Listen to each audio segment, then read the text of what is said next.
Oi pessoal, a gente está começando mais uma aula da disciplina de Projeto e Análise de Algoritmos, dando continuidade ao assunto sobre notação assintótica. A gente continua vendo a parte de notação assintótica e dessa vez a gente vai observar como que notações assintóticas podem ser utilizadas em equações.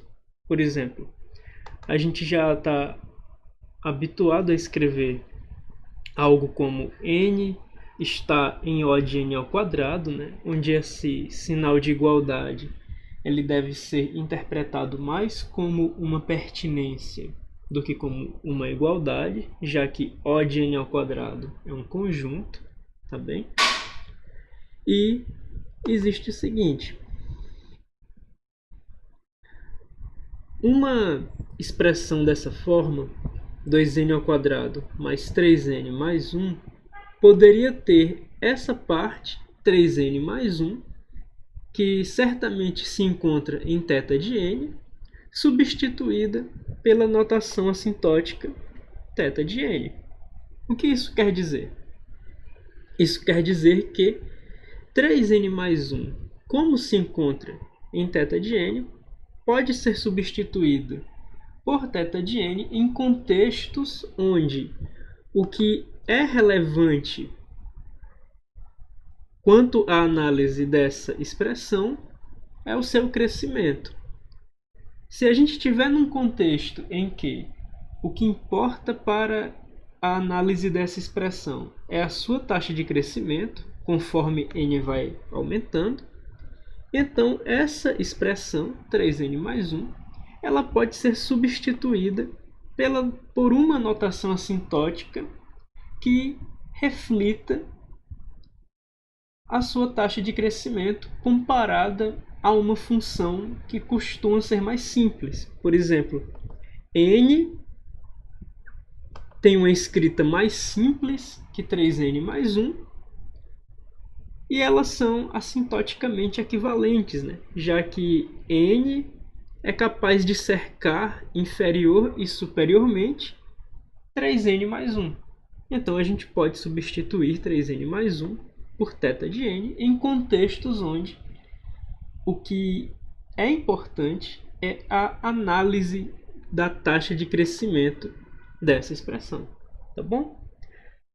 Aí o livro eventualmente fala sobre essa história aqui. Quando a gente escreve algo como n é igual a O de n ao quadrado, na verdade a gente deve interpretar isso como uma pertinência, já que O de n ao quadrado, como foi visto na definição da notação Big O, é o conjunto das funções que são dominadas por n ao quadrado. Tá bom? Então, o uso da igualdade é um abuso que pode ser tolerado.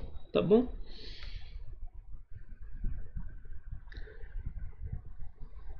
Quando a gente escreve essa expressão dessa forma,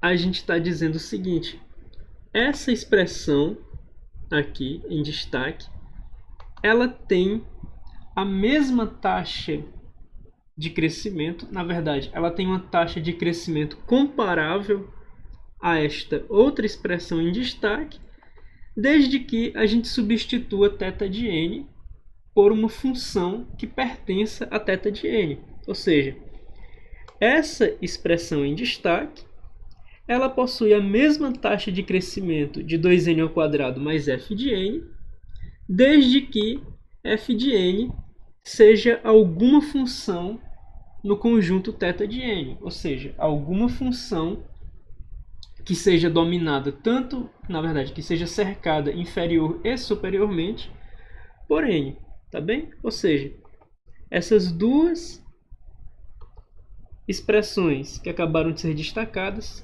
têm a mesma taxa de crescimento, desde que f de n seja escolhida dentre as funções que estão em θ de n.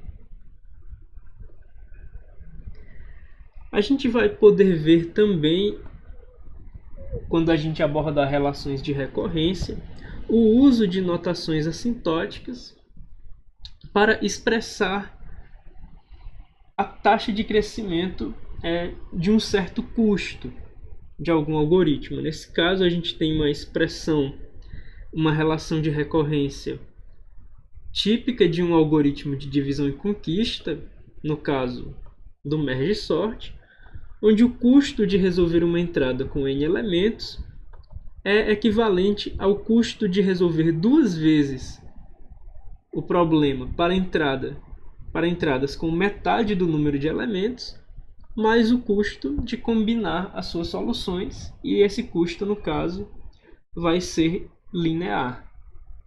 Tá bem? Vai estar em θ de n.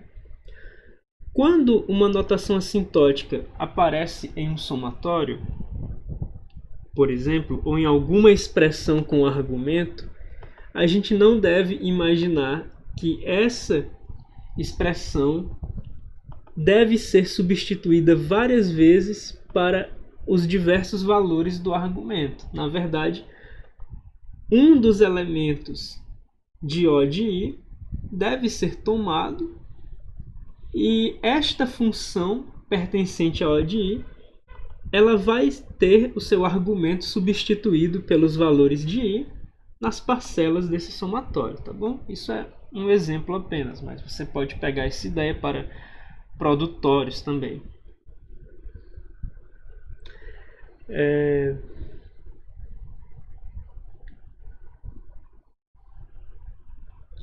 A gente também pode fazer mais de uma substituição, né, em uma expressão. Por exemplo, nesse caso aqui, nessa expressão em destaque, a gente pode substituir primeiramente 3n mais 1 pela notação assintótica θ de n, desde que a gente esteja preocupado apenas com as taxas de crescimento.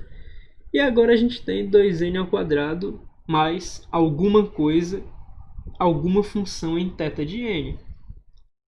Ora, a taxa de crescimento de qualquer função em θ de n vai ser insignificante em relação à taxa de crescimento de 2n ao quadrado. Então, essa expressão pode ser posta como θ de n ao quadrado. Ou seja, a parte mais importante dessa expressão no que diz respeito à sua taxa de crescimento é dada por este termo. Os demais termos não têm taxas de crescimento tão significativas quanto este termo e, portanto, diante de uma simplificação utilizando notação assintótica para que seja exibida apenas uma comparação com a taxa de crescimento da expressão, o que sobraria seria θ de n ao quadrado. Para completar as notações assintóticas que a gente tem estudado, a gente vai inserir mais duas. A gente já viu a θ, que é comparável a uma relação de igualdade. A gente já viu a Big O, que é comparável a uma relação de menor ou igual. E a gente já viu a ômega, que é comparável a uma relação de maior ou igual. Agora a gente vai ver duas outras notações assintóticas que são comparáveis, respectivamente, com as relações menor que e maior que. Primeiramente, a gente vai ter a little o, que é comparável com a relação menor que. Ou seja, little o de g, ozinho de g, é um conjunto de funções, e as funções dentro desse conjunto são funções, e agora observa o seguinte: enquanto que as notações Big O, θ e ômega exigiam a existência de umas constantes para a definição da propriedade que caracteriza a pertinência aos conjuntos que elas definem, a notação little o, por outro lado, ela não está interessada na existência de apenas uma constante para satisfazer uma certa propriedade. Na verdade, a definição little o está interessada que qualquer constante positiva, C, para qualquer constante positiva C, deve haver uma outra constante positiva n0, tal que a função f eventualmente acaba sendo dominada por um múltiplo de g a partir do ponto n0. Então vamos observar uma diferença entre a Big O e a Little O. A Big O, para que f seja O de g, é preciso que haja uma constante C e uma outra constante n0, de tal forma que, a partir daquele ponto n0, f passe a ser dominada por um múltiplo de g, pelo múltiplo c vezes g da função g, certo? O que a notação little o está dizendo é o seguinte: para f estar em Ozinho de g, é preciso que todo múltiplo da função g, veja só, é preciso que qualquer múltiplo positivo da função g seja capaz de dominar f a partir de um certo ponto. Ou seja, a notação Big O, quando f está em O de g, a gente sabe que existe um múltiplo de g que a partir de um certo ponto domina f. A notação little o, ela diz algo muito mais forte. A notação little o diz o seguinte: se f está em Ozinho de g, então a gente sabe que qualquer múltiplo positivo da função g, a partir de um certo ponto, passa a dominar a função f. Ou seja, f é estritamente dominada pela função g, já que f não é dominada por alguns múltiplos de g. Na verdade, f é dominada por qualquer múltiplo de g. Então aqui a gente tem o seguinte exemplo: 2n está em Ozinho de n ao quadrado. Por outro lado, 2n ao quadrado não está em Ozinho de n ao quadrado. Observa que todo múltiplo de n ao quadrado eventualmente vai dominar 2n. Mas nem todo múltiplo de n ao quadrado eventualmente vai dominar 2n ao quadrado. Por exemplo, a própria função n ao quadrado, que é um múltiplo de si mesma, é um múltiplo trivial, ela não cresce mais rapidamente que 2n ao quadrado, o que é bastante tranquilo de constatar. Uma outra forma de entender a definição little o é utilizando limites. Já que a função f ela é dominada por qualquer múltiplo da função g, então a gente sabe que quando f está em Ozinho de g, a taxa de crescimento de f é insignificante perto da taxa de crescimento de g, à medida que a gente toma valores cada vez maiores para n.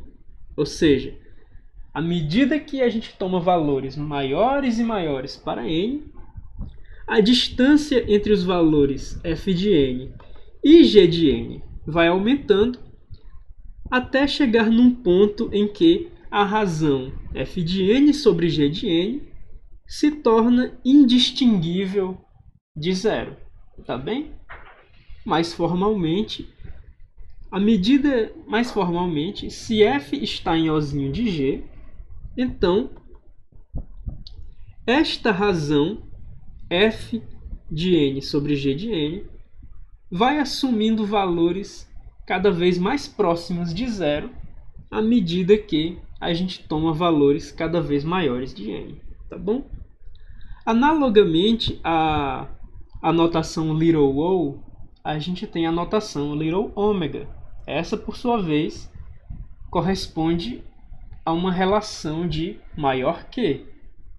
E a definição vai ser bastante análoga à definição da notação little o. Ou seja, a gente sabe que little ômega de g é um conjunto de funções.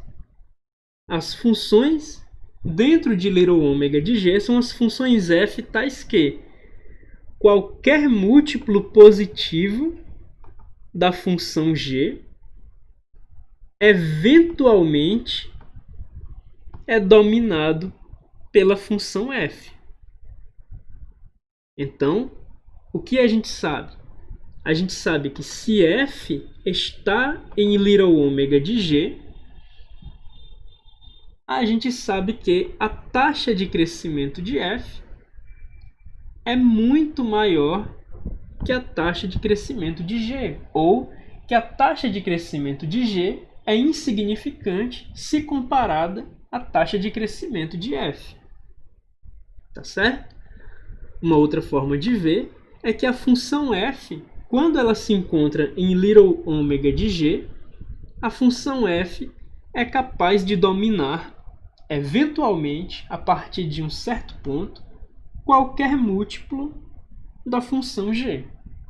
Qualquer múltiplo positivo da função g. Por exemplo, a gente sabe que n ao quadrado sobre 2 é capaz de dominar qualquer múltiplo de n. Então, dado que n ao quadrado sobre 2 tem uma taxa de crescimento muito maior que a taxa de crescimento de n, ou que n tem uma taxa de crescimento insignificativa se comparada à taxa de crescimento de n ao quadrado sobre 2, a gente sabe que n ao quadrado sobre 2 está em little ômega de n. No entanto, n ao quadrado sobre 2 não está em little ômega de n ao quadrado.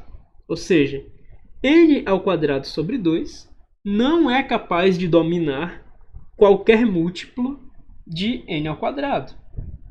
Por exemplo, é fácil observar que n ao quadrado sobre 2 é incapaz de dominar a própria função n ao quadrado, já que n ao quadrado sobre 2 tem uma taxa de crescimento que é metade da taxa de crescimento de n ao quadrado.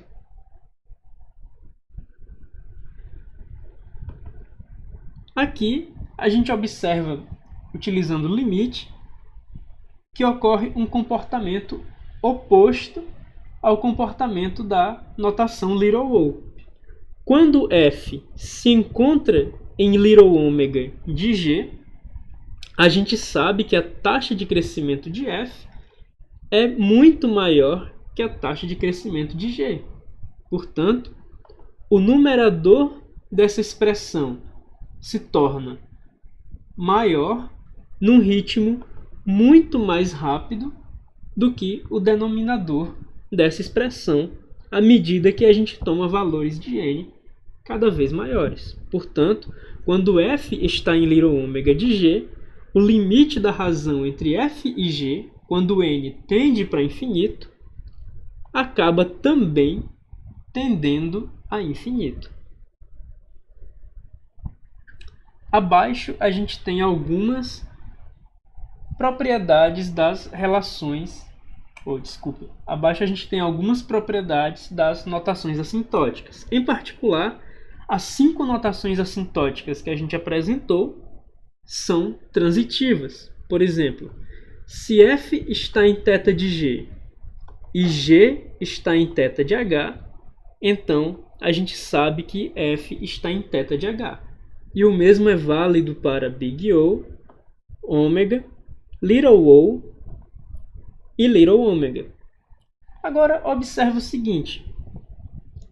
Estas duas notações assintóticas elas são correspondentes às relações menor que e maior que.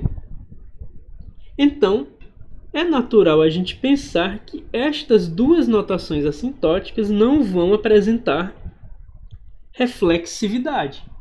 Ou seja, seria estranho a gente imaginar uma função f que fosse capaz de ser dominada por qualquer múltiplo de si mesma ou que fosse capaz de dominar qualquer múltiplo de si mesma. É incabível.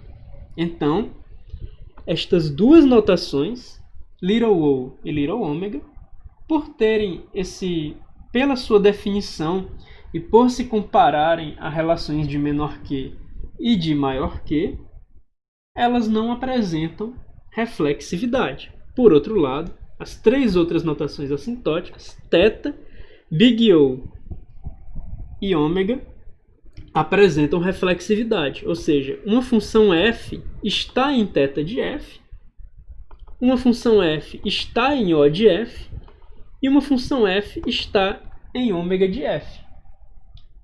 Já que basta que a função f seja capaz de dominar apenas um de seus próprios múltiplos, basta que a função f seja capaz de ser dominada por apenas um de seus próprios múltiplos e basta que a função f seja capaz de dominar apenas um de seus próprios múltiplos. Então, naturalmente, a gente tem também que a função f se encontra em θ de f. A gente também vai ter a propriedade de simetria para a notação θ, ou seja, quando f está em θ de g, é garantido que g esteja em θ de f e vice-versa.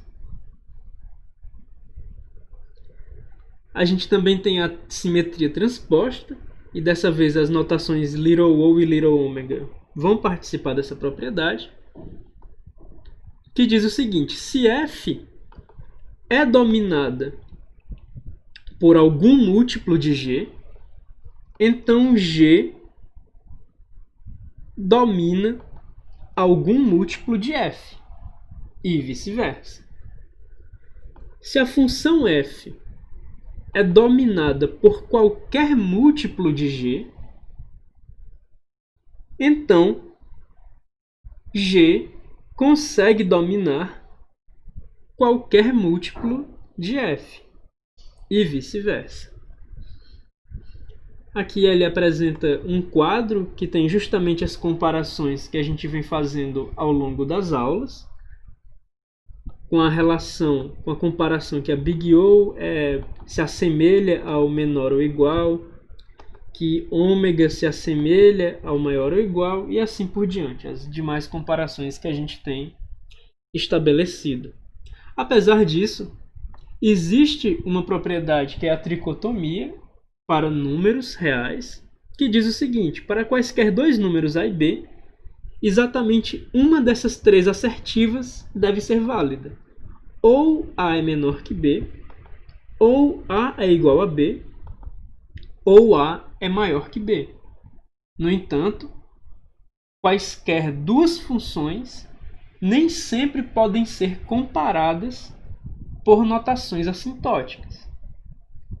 Veja a diferença. Quaisquer dois números vão poder ser comparados validamente ou pela relação menor que, ou pela relação igual, ou pela relação maior que. No entanto, quaisquer duas funções não vão poder ser comparadas ou pela notação little o, ou pela notação θ, ou pela notação little ômega. Para a gente evidenciar isso, basta a gente observar o seguinte: a função n ela não pode ser comparada com a função n elevado a 1 mais o seno de n, porque o valor do expoente oscila.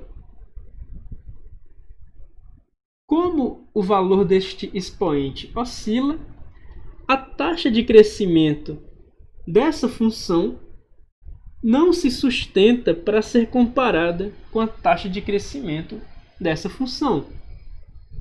Veja só, a taxa de crescimento da função n, ou seja, a sua derivada, é sempre 1, é constante. A taxa de crescimento desta função, por hora, tem horas que é exatamente 1, tem horas que é nula e tem horas que é 2n na verdade. Então, existem momentos em que esta função tem uma taxa de crescimento maior que essa função, e existem momentos em que essa função tem uma taxa de crescimento menor que essa função. Então, vamos lembrar o seguinte: as notações assintóticas comparam as funções observando a sua taxa de crescimento. Se duas funções não mantêm um ritmo constante de crescimento, não mantém uma certa direção na evolução da sua taxa de crescimento, não mantém uma direção constante na evolução da sua taxa de crescimento, então essa função ela não costuma ser comparável com outras funções. Então aqui a gente tem uma função com a taxa de crescimento que oscila e, portanto, não dá para comparar esta função com outras funções que tenham a sua taxa de crescimento pertencente ao intervalo em que a taxa de crescimento desta função fica oscilando.